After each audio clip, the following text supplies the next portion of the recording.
Hello, good day to you from wherever you are from. Thanks very much for your interest in this paper. My name is Ping and I teach in the first year's architecture design studio, and therefore my research is contextualized within the Gen Z design students and its relationship with emerging modes of design and architecture practices. But before I move on, please do note of the page number so that we can have a fruitful discussion with a good reference number. So, as our world is figuratively on fire, plunging into the deep uncertainties of strangeness, outcomes of design have great potential in positively shaping our lives for the betterment. In our emerging world of increased automation and artificial intelligence, our desire for human touches and human-centric design and engagements remains the same, often manifested as the empathy economy. Hence, the notion of collaboration is quintessential for emerging socialized co-design models in a non-hierarchical model where non-designers contribute as expert users in the design process. The interdependence of the relationship between professional practices and the design pedagogy in academia cannot be underestimated. The value systems brought in over and unsuspiciously transmitted onto the learners are essential issues for discussion today. Design education's pedagogy of ambiguity and uncertainty presents itself as a double-edged sword. While some of us might have capitalized on the ambiguities in shaping our students' characters through our positive encouragements within the iterative design process, the pervasive one-on-one student pedagogy is not without its lingering problems. The hidden curriculum dispensed through the one-on-one Master-and-Apprentice pedagogy in a cordial, aggressive manner shelters learners from the discomforts of the ambiguous design process. In today's day and age of social media and helicopter parenting, tutors often teach walking on thin ice, acceding to students' requests, lest they want to receive complaints from program administrators or to receive deflated teaching feedbacks. So we have to understand the Master-and-Apprentice model predicates on mimicry within a very oppressive learning environment.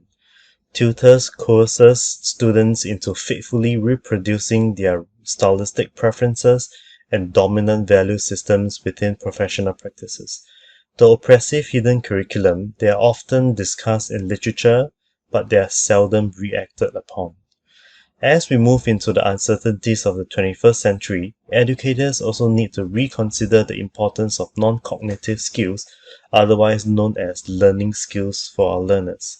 Scholars assert that higher education's primary purpose is to support students in becoming lifelong learners, where a favorable mindset will position graduates in an increasingly precarious world. Growth mindset is one of them. Within the walls of the design studio, growth mindsets expounds on the learner's mental agilities within the ambiguous design process. An adjacent construct of academic resilience and academic buoyancy are closely related to growth mindset.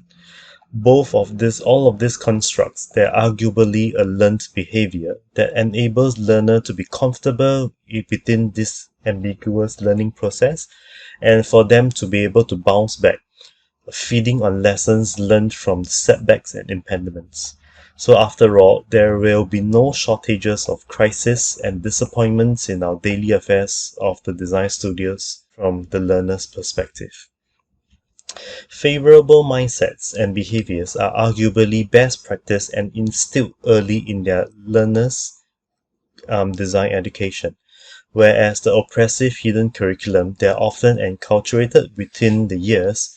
The experimental collaborative team learning model attempts to reverse this pervasive trend of oppression, which are leading to widespread problems of mental well-being, and all of these are well documented and observed in the design studios in recent years. So we have to acknowledge that authentic dialogue occurs only amongst equals, and there will be no genuine conversations across the boundaries between master and apprentices. The experimental collaborative team learning is structured around themes of empowerment, non-hierarchical relationships in a cross-pollinative studio pedagogy, feeding into a self-directed learning environment, and onto culture of community of practices. Taking cues from social constructivism as to scaffold the learner's desired mindset within the socialized learning environment, they are all very prevalent in the design studio.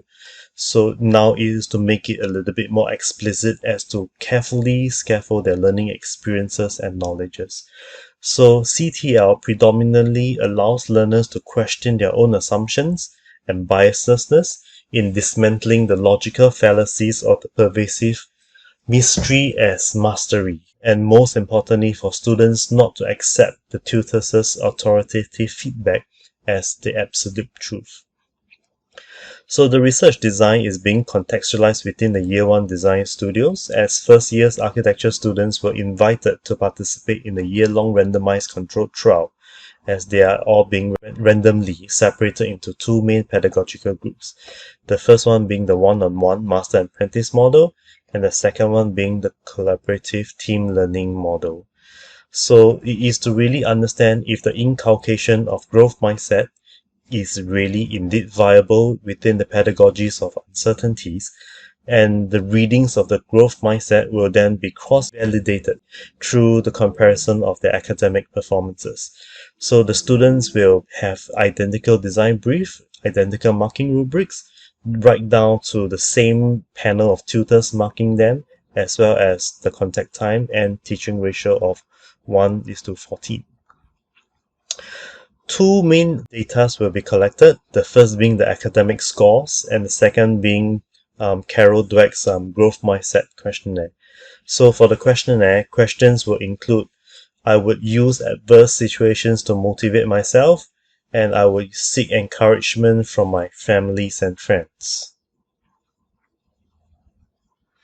So naturally, research question 1 seeks to understand whether growth mindset could indeed be inculcated as a byproduct within the iterative nature of the design process. And this kind of sub-hypothesis is to understand whether collaborative team learning within the very heterarchical environment will be able to expedite the kind of growth mindset within the ambiguous design process. So before we move on to the result table, let's take a look at how graphically, what does it represent. The first horizontal band represents readings from the one-on-one students, and the second band at the bottom represents students from CTL. So let's take a look at the growth mindset readings first. So as we can observe from the table, the kind of growth within the growth mindset is not well evident. In fact, both students group readings have declined, although not in a significant manner. It is also slightly curious on why there could be a dip in their readings. So when we have compared against the two groups, we have found that there are no significant differences between the both groups, which then indicates they are both starting from a pretty much identical threshold to begin the year with. But never mind the inconclusive results. To rely on the iterative design process to inculcate their growth mindset. So it remains pretty curious on why the CTL mode of teaching have not really contributed to any significant improve in their growth mindsets. But the evidence of the advantages of growth mindsets are pretty clear in literature pertaining to K-12 education, and most of them are reported very promising results. So however, we have to remember that the linear pedagogy within the K-12 education are indeed worlds apart from the pedagogies of uncertainties in design education. But Carol Dweck has explicitly related the mental agilities required of designers to growth mindsets. So unfortunately, this study have reported slightly different results of the growth mindsets associations with design itself. But numbers have only revealed one side of the story, so further research is needed to understand and to triangulate the numbers with qualitative data to better understand the students' lived experiences of the design studio. Research question number 2 naturally on from research question number 1 to understand what are the possible relationships between growth mindsets and academic scores.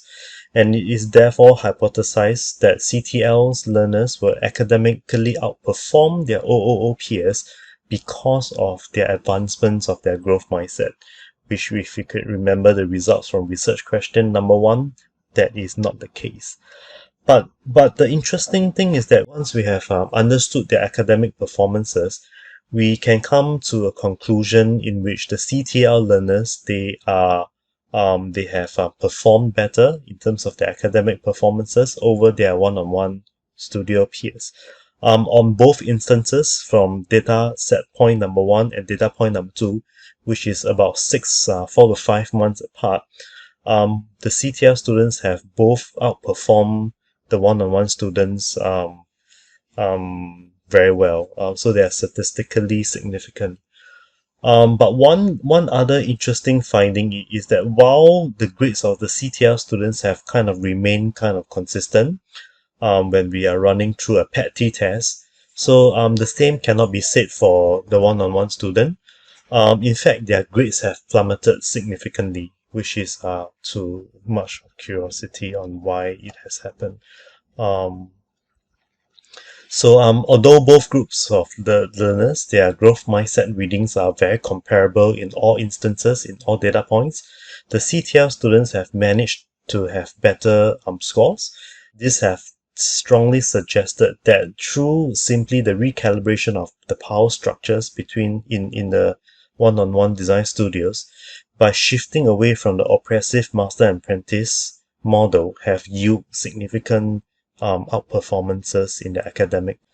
The non-hierarchical relationships between the tutors and the students in the design studio have resonated with numerous studies that pertains to Gen Z's expression, their kind of preferences of favoring collaborations in the tightly knitted learning environment. So the other key idea that has surfaced is that the type of relationship matters in an academic setting. So both between the tutors and the students, and as well as between students themselves, will inevitably contribute to the academic outperformances within the kind of self-directed communities of practice kind of culture. So 3 main takeaways from this study. One-on-one master and apprentice model that we have inherited from the previous industrial revolution must be immediately questioned today, and the viewpoints and the kind of consultations from the masters will obviously not be a good representation of the absolute truth, especially when the world is changing at a very frightening rate. And number 2, the more we are protecting the learners from their mistakes will eventually be more detrimental in their building of their confidence, and the certainties that has been dispensed in their kind of mindset, in their projection of the world, will no longer be relevant in today's age. The last point being the CTL students' outperformance over the one-on-one students is a very promising sign in pointing towards a more relevant trajectory in our pedagogical practices. So with that, we have ended the presentation. I would like to hear from you if you might have any questions. I'm also on Twitter, which I kind of tweet my everyday strangeness in my PhD studies as well. So thanks very much for putting up with me. I'll see you around. Thanks very much.